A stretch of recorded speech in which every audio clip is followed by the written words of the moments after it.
Les matins de France Culture, Quentin l'a fait. 7h14, la question du jour, c'est avec vous, Marguerite Caton, bonjour. Bonjour Quentin, bonjour à tous. Et ce matin, vous faites le point sur les interdictions de manifester. En compagnie d'une juriste, Charlotte Denisolae, maître de conférence en droit public à l'université Paris-Panthéon-Assas. Bonjour madame. Bonjour Marguerite Caton. Samedi se sont tenues plusieurs manifestations de solidarité avec la Palestine, à Périgueux, à Nice, à Marseille, à Lille, Strasbourg, Montpellier, Paris. Certaines étaient autorisées, d'autres interdites. Qu'est-ce que cela signifie, Charlotte Denisolae ? Est-ce qu'un droit comme celui de manifester peut s'octroyer au cas par cas ? Oui, absolument. Ce droit s'octroie et s'apprécie au cas par cas en fonction des circonstances locales. La liberté de manifestation, c'est une liberté fondamentale, mais elle obéit à un régime particulier qui est celui de la déclaration.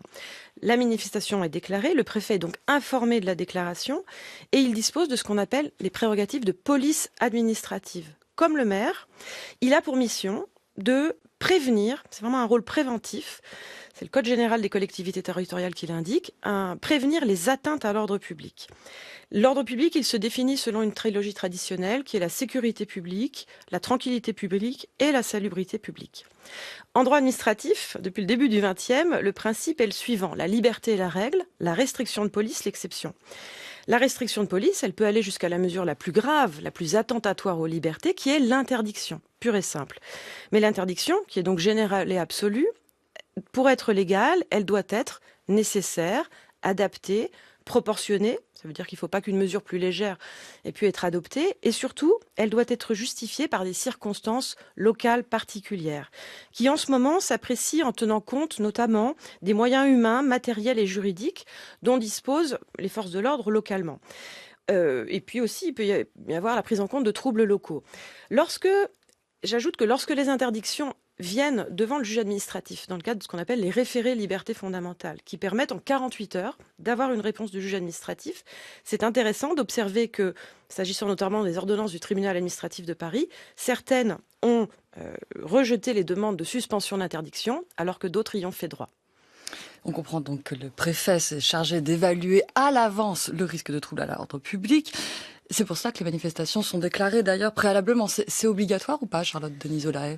Alors oui, pour répondre à la première partie de votre question, oui, les manifestations sont déclarées pour que le préfet soit informé et qu'il puisse apprécier à l'avance les éventuels risques de troubles à l'ordre public.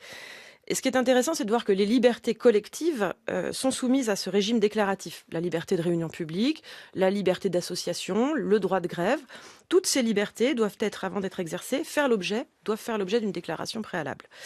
Pour la liberté de manifestation, le principe est le suivant. 3 jours francs avant la manifestation, il faut se déclarer en préfecture. Les organisateurs doivent se présenter en indiquant leur nom et leur adresse. Ils doivent indiquer le jour, l'horaire et l'itinéraire prévu, bien sûr, et le but de la manifestation.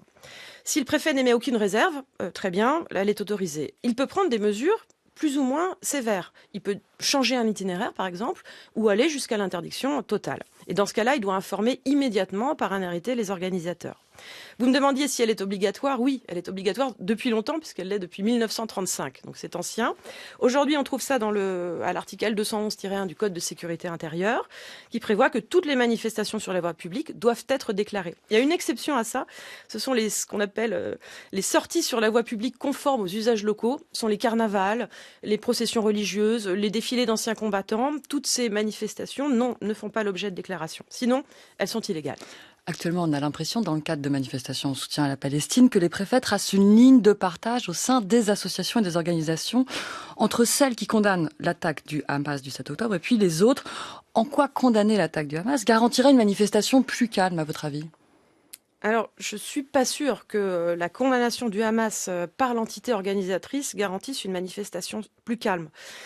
Il est en réalité très difficile de prévoir qui constituera le cortège de manifestants, puisque parmi les manifestants, vous allez trouver des manifestants pacifiques qui demandent un cessez-le-feu, qui demandent l'arrêt des frappes et qui soutiennent éventuellement une solution à 2 États. Et vous avez aussi des personnes radicalisées, extrémistes, proches des mouvances islamiques. Donc ça, c'est impossible de le déterminer à l'avance. Cela étant, vous avez raison, la question de l'identité des organisateurs et des associations est scrutée vraiment par les autorités. Je rappelle que le Hamas est une organisation terroriste classée comme telle dans un règlement européen du 20 juillet 2023, avant même l'attaque du 7 octobre. Et pour les préfets, les manifestations qui sont organisées par des associations, soit qui valorisent ou alors qui justifient les attaques du 7 octobre, sont de nature à entraîner des troubles à l'ordre public. Pourquoi ? Parce qu'il risque d'y avoir des agissements relevant du délit d'apologie du terrorisme, ou alors relevant de la provocation publique à la discrimination, à la haine ou à la violence à l'égard d'un groupe de personnes en raison de son appartenance à une nation ou à une religion. Et ce qu'on craint tout particulièrement, ce sont des actes ou des paroles antisémites. Le préfet de Paris, Laurent Nunez, disait d'ailleurs, pour interdire, en justification de l'interdiction de la manifestation qui s'est quand même tenue ce samedi à Paris, place du Châtelet, il a invoqué un trouble à l'ordre public de nature immatérielle. Alors, est-ce que ça existe dans les textes, Charlotte Denis-Delahaye, un trouble à l'ordre public immatériel ? Alors, pour vous répondre, oui, l'ordre public immatériel existe. Il existe dans la jurisprudence et il existe aussi dans les textes.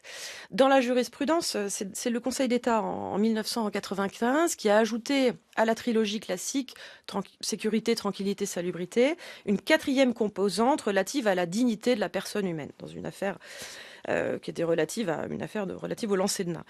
Dans les arrêtés d'interdiction, les préfets rappellent qu'ils ont pour mission de prévenir les atteintes à la dignité de la personne humaine. Ils reviennent sur les regains de tension qui sont observés depuis le 7 octobre, qui se sont traduits par une recrudescence des propos antisémites. Et ces propos sont attentatoires à la dignité de la personne humaine.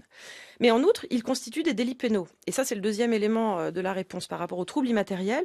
Ils sont prévus par la loi, ces troubles immatériels.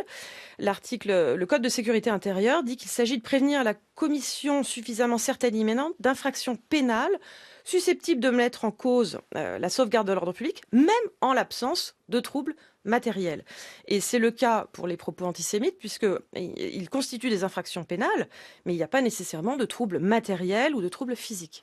Il y a aussi parfois des considérations très pratiques qui jouent. Vous avez dit le circuit, par exemple, proposé pour un défilé. De manière générale, un rassemblement statique a moins de chances d'être interdit qu'une déambulation. Est-ce que c'est une spécificité française, ce goût du défilé ? Oui, vous avez raison, la manifestation mobile est une tradition française qui est vraiment ancrée dans notre culture historique et sociale. Et nous n'avions pas, dirais-je, la culture ce qu'on appelle le kettling, la technique de la nasse, qui a été inventée au Royaume-Uni dans les années 70 par les policiers britanniques et qui consiste à regrouper les manifestants au sein d'un cordon de police. Donc c'est une technique qui est très usitée dans les pays de common law, mais qui tente à être de plus en plus utilisée en France, et ça a suscité d'ailleurs des critiques du défenseur des droits. En France, nous avons donc une tradition pour la manifestation mobile sur la voie publique. Et c'est vrai que c'est un argument qui a été important dans l'arrêté de Laurent Nunez pour le week-end dernier concernant l'interdiction de la manifestation, qui devait rallier la place du Châtelet jusqu'à la place de la République en passant par la gare de l'Est. Et une déambulation, évidemment, est toujours beaucoup plus risquée qu'une manifestation statique. Il faisait valoir que la manifestation allait traverser des quartiers très commerçants qui connaissent une forte fréquentation, avec des commerces qui pouvaient être considérés comme des symboles du capitalisme et donc être visés, être des cibles potentielles d'actions violentes. Et en revanche, c'est vrai que les rassemblements statiques, comme celui du 18 octobre, sont plus faciles à maîtriser. Il y a plus facile à contrôler et peu d'interpellations. Et on comprend très bien le raisonnement des pouvoirs publics, même si cette manifestation interdite a quand même eu lieu, mais les participants risquent 135 € d'amende. Merci Charlotte Denis-Delahaye pour vos explications. Je rappelle que vous êtes maître de conférence en droit public à l'université Paris-Panthéon-Assas. Merci madame et merci Marguerite Caton. La question du jour se retrouve sur le site de France Culture, franceculture.fr et sur l'application Radio France.